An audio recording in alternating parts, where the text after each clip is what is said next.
जोहार एवरीवन। इस बार हम एक दिन के लिए गांव गए थे, कुछ काम के वजह से। लौटते वक्त माँ जी ने बहुत सारे पके हुए आम, कच्चा आम और मीठा अचार भेजी थी। जो आम का अचार उन्होंने भेजी थी वो थोड़ा तीखा था। थोड़ा नहीं, कुछ ज़्यादा ही तीखा था।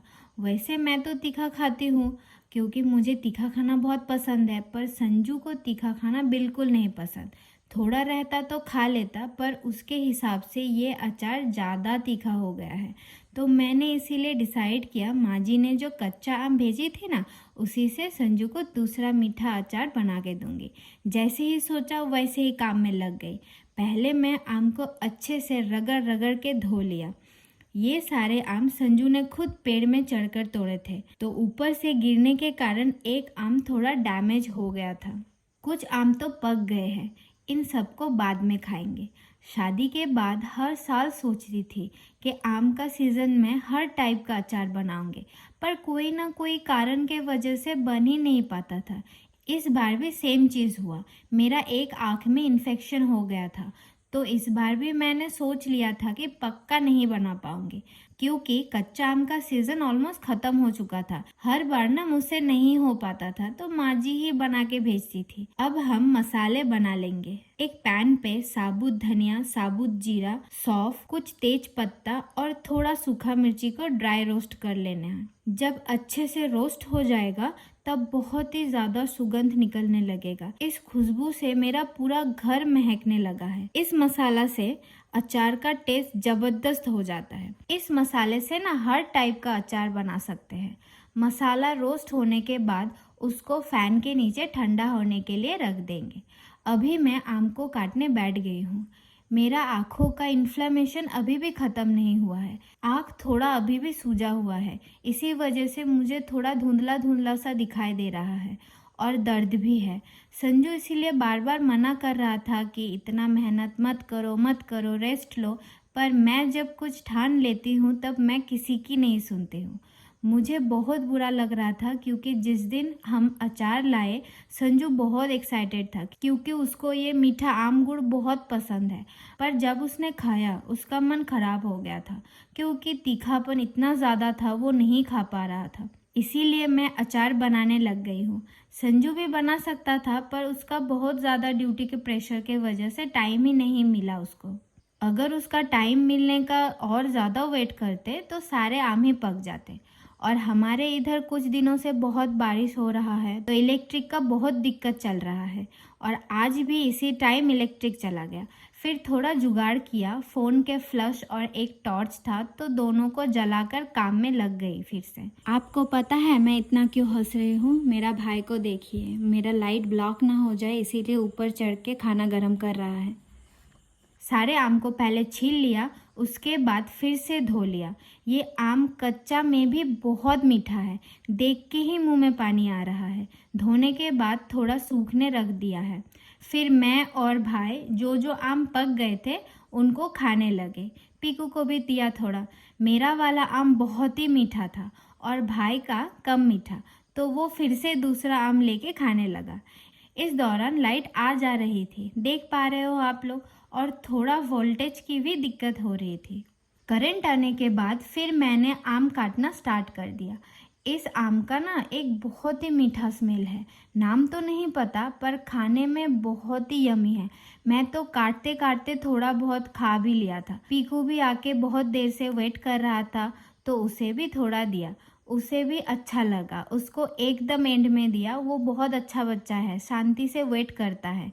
काटने के बाद आम को नमक हल्दी लगाना था, तो दो जगह में इक्वली डिवाइड कर दिया मैंने। एक में करती तो गिर जाता। फिर नमक और हल्दी पाउडर दिया। उसी टाइम संजू भी ड्यूटी से आ गया। आम को अच्छे से हल्दी और नमक के साथ मिला लिया मैंने। अभी नमक अंदाज़ा ना भी कर पाऊँ तो कोई बात नहीं, बाद में पकने के टाइम टेस्ट करके देख लूँगी। नमक हल्दी लगाने के बाद थोड़ा रेस्ट पे रख दिया। उसी दौरान मैं रोस्ट किया हुआ मसाला को पीस लिया। एकदम फाइन पाउडर नहीं करना है, थोड़ा दरदरा रखना है ताकि अचार खाते वक्त मसाला भी चबाना पड़े, तभी तो असली मज़ा आएगा। इसके बाद कढ़ाई चढ़ाई। बेसिकली सरसों का तेल से अचार बनती है, पर संजू को मस्टर्ड से एलर्जी है, तो मैंने राइस ब्रान ऑयल का यूज किया है। तेल गरम होने के बाद कुछ तेज पत्ता डाल देंगे, वो भून जाए तो 5 फोड़न डाल देंगे। ये एक बहुत ही इम्पोर्टेंट इंग्रेडिएंट है, इससे जबरदस्त खुशबू आती है। 5 फोड़न भून जाने के बाद आम को दे देंगे फ्राई होने के लिए और धीमी आंच से धीरे धीरे ढक ढक के पका लेंगे।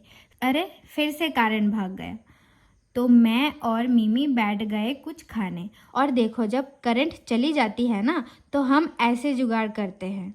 क्योंकि हमारे पास कोई इमरजेंसी लाइट नहीं है, तो टॉर्च को ही काम में लगा देते हैं।